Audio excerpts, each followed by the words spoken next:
Geneviève Delrue. Bonjour à tous.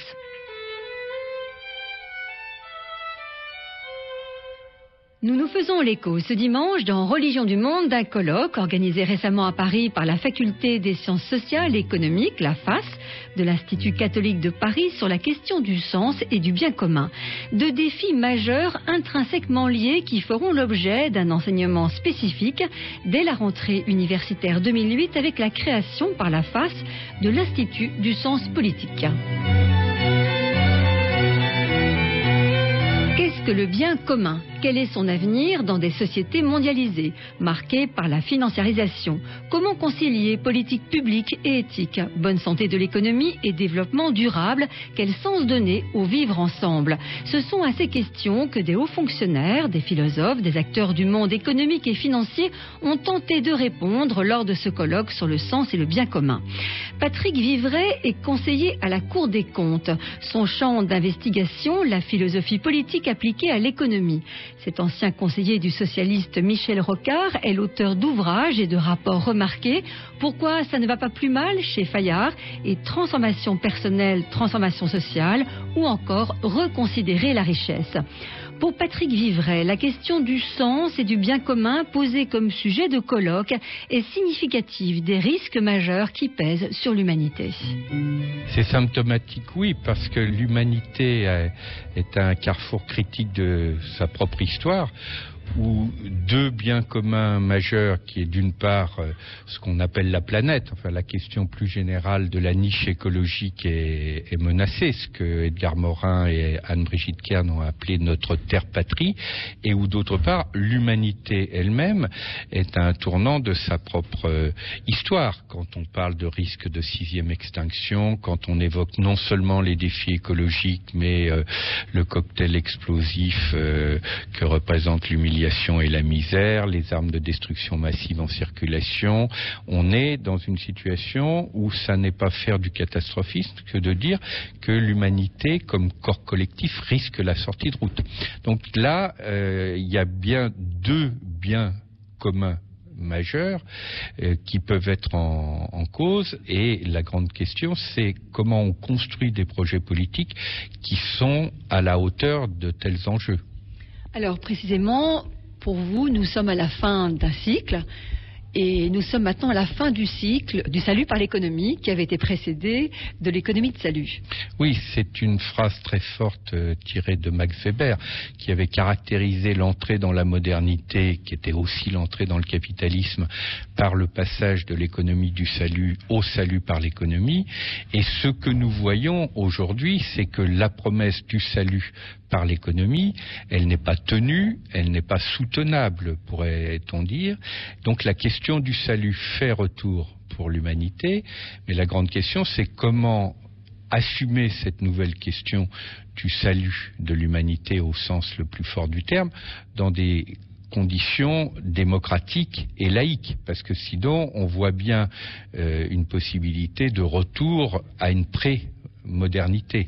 Donc ce qui est devant nous, c'est effectivement de construire un avenir pour l'humanité qui aille prendre le meilleur de la modernité. Le meilleur de la modernité, c'est l'émancipation, c'est la liberté de conscience, c'est l'individuation, mais sans le pire de la modernité, qui est la chosification, les dégâts du progrès, l'individualisme à outrance, et qui retrouve le meilleur des sociétés de tradition, c'est-à-dire la question du sens et la question du lien, mais sans le pire des sociétés de tradition, un sens identitaire fermé, excluant pour les autres traditions de sens, et un lien social souvent réduit à un contrôle social. Dernière question, comment voyez-vous l'apport des religions justement dans ce défi du sens ? Est-ce qu'elles sont en quelque sorte les propriétaires de cela, ou au contraire elles ont un apport, comme d'autres traditions peuvent avoir un apport, notamment les traditions philosophiques ? Alors d'abord, quand on prend la question spirituelle dans son ensemble, il y a dans les traditions spirituelles tout autant des traditions athées et agnostiques, et inversement, pour reprendre une phrase forte d'Arnaud Desjardins, il y a des matérialismes religieux. Quand vous avez un phénomène de captation de sens qui se produit par exemple par une église qui va organiser un sens identitaire, les effets meurtriers de cette captation de sens vont être aussi terribles que les effets effets meurtriers de la captation de richesse, qu'on va voir par exemple dans le capitalisme financier aujourd'hui, ou les effets meurtriers de la captation de pouvoir qu'on a vu dans le phénomène despotique ou totalitaire. Donc il y a une interpellation spirituelle au fait religieux lui-même. Le fait religieux, comme tous les grands faits humains, il est profondément ambivalent. Il a une part du meilleur, c'est sa part d'évangile, c'est sa part de bonne nouvelle qui est tournée vers le mystère de l'univers, de la vie, de la mort et sur la question de l'amour. Et puis il a la part la pire qui est du côté du sens identitaire, de la captation du sens. Et il y a beaucoup de crimes spirituels qui sont commis au nom des faits religieux. Donc cette qualité démocratique qui inclut une laïcité ouverte, elle a aussi l'avantage d'obliger à cette interpellation spirituelle des grands faits religieux.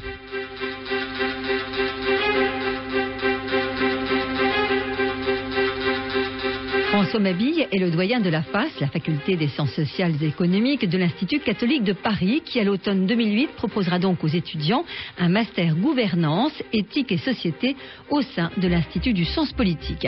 Alors qu'est-ce qui a motivé ce jeune doyen à monter une filière tout à fait novatrice? François Mabille. Mon constat part tout simplement de l'observation de la vie politique française et européenne de ces 15 ou 20 dernières années. Prenez la thématique de l'Europe.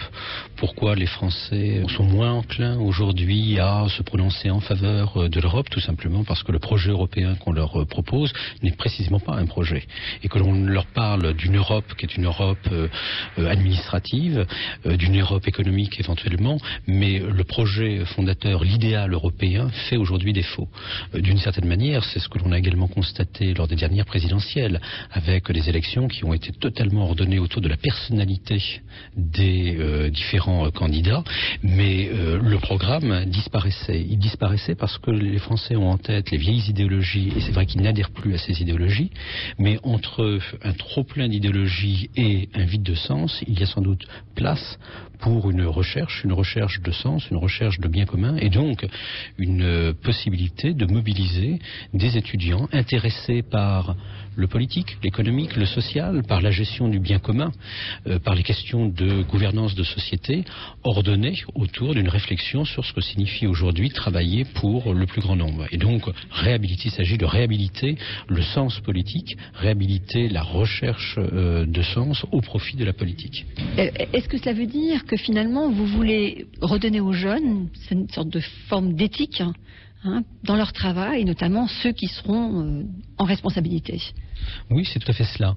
C'est déjà les sensibiliser aux véritables problèmes, aux véritables enjeux de la société. Leur poser ces questions-là, soulever aujourd'hui les questions où se joue l'avenir de la société et leur demander comment eux-mêmes se situent par rapport à ces enjeux. Donc il ne s'agit absolument pas de leur dire voilà ce qu'il faut penser, mais au regard des enjeux contemporains, comment vous-même vous situez-vous? Et donc élaborer avec eux une réflexion éthique sur la gouvernance de nos sociétés. Alors la place des religions dans tout cela, est-ce que ça veut dire finalement en quelque sorte que cette réflexion sur la quête du sens, sur le bien commun, eh bien ça vient en quelque sorte remplacer les valeurs qui pouvaient être enseignées dans le cadre de l'enseignement religieux? Je pense qu'on est sur une autre démarche. Il y a une démarche plus fondamentale qui porte aujourd'hui sur la place de la spiritualité, tout simplement, dans nos sociétés.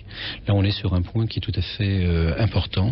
Est-ce que nous sommes uniquement orientés autour de la richesse, la France qui se lève tôt, et donc c'est effectivement important, mais c'est peut-être légèrement insuffisant. Est-ce que l'on doit simplement proposer comme substitut de politique et de vouloir vivre en commun un engagement humanitaire?